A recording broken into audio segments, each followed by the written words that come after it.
Quand on se prépare mal, on passe mal le mois. Aussi simple que ça. Quand on ne comprend pas le sens, c'est l'habituel qui va prendre le dessus. Le traditionnel va prendre le dessus. C'est les coutumes qui vont prendre le dessus. Quand on ne cherche pas à faire un effort sur soi, quand on ne connaît pas un peu les 5 éléments que nous devons prendre soin pour avoir un être équilibré, qu'on avait dit, mais effectivement, on va trouver et chercher toujours le facile. Le facile, c'est l'habituel. Le facile, c'est ce que j'ai l'habitude de faire. Voilà. Et je continue à le faire. Et c'est aussi valable pour la partie nutritionnelle que nous verrons. Oui. Très difficile de changer certaines habitudes. C'est vrai que le tarawih aujourd'hui arrive tardivement. Les gens viennent à la mosquée pour faire un tarawih, n'est-ce pas? Et souvent nos mosquées, enfin, un certain nombre sont proches des voisins. Ou peut-être il n'y a pas suffisamment de parking. Ce qu'il dit le frère est vrai. Et comment expliquer à certains, s'il te plaît, ne te gare pas devant l'entrée d'une maison ou un garage? Certains, jeunes ou moins jeunes, ne comprendront pas. Tu m'empêches de faire ma prière. Tu m'évites d'aller à la mosquée pour ne... Et voilà, à cause de toi, je vais rater l'Isha. Mais rate l'Isha, mon frère. Rate l'Isha, mais ne cause pas du tort pour ta religion. Ne viens pas faire l'Isha à la mosquée si tu veux nuire à ton voisin. C'est aussi ça, le sens de ce mois de Ramadan. C'est aussi ça, l'éducation de cet ego. Wallah, on a des frères, certains, quand on leur dit faites un peu la sécurité, ils nous disent on a peur de recevoir des coups de certains.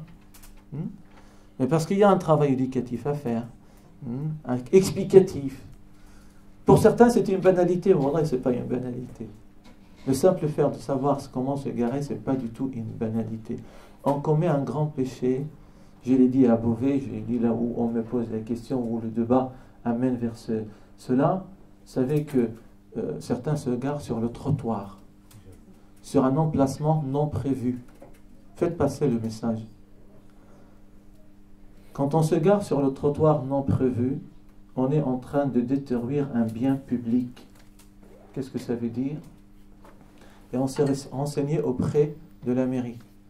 Quand ils font les trottoirs, là où il y a des voitures d'emplacement prévu, ils renforcent le sol.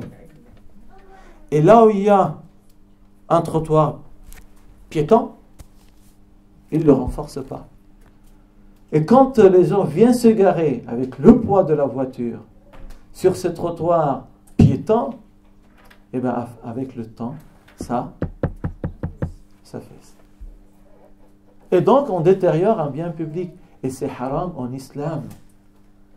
Dites-le, faites passer le message, c'est interdit de détériorer un bien public. Ce n'est pas parce que c'est un bien qui appartient à tout le monde qu'on a le droit de le détériorer. Tu rentres dans un parc, et tu arraches des fleurs ou tu arraches des plantes ou je sais quoi, uniquement comme cela, c'est interdit. Tu commets un péché. Parce que c'est un bien qu'il faut préserver. Sans parler des propriétés privées. Quand certains se garent sur des parkings privés. Mais effectivement, mon frère, à force de rappeler, j'espère, on finira par, mais on sait toujours qu'on a des récalcitrants, comme on dit, certaines personnes. Mais il faut rappeler sans cesse. Et rappeler l'essentiel, le sens des choses. Que mon frère, il faut que tu reviennes à toi. Il faut que tu reviennes Pourquoi Allah subhanahu wa ta'ala a fait qu'il y ait un mois de Ramadan? Pourquoi? Pour qu'on se bagarre à chaque fois quand on quitte la mosquée. Non, mais s'ils ont un comportement comme ça, c'est pas la peine de faire le Ramadan alors. Écoute, on ne va pas leur dire de ne pas faire, mais effectivement, on ne voit pas pourquoi ils le feraient. Allah n'a pas besoin de nous, de se priver de manger et de boire, n'est-ce pas? Et de nuire en même temps. C'est valable pour toute action, toute adoration.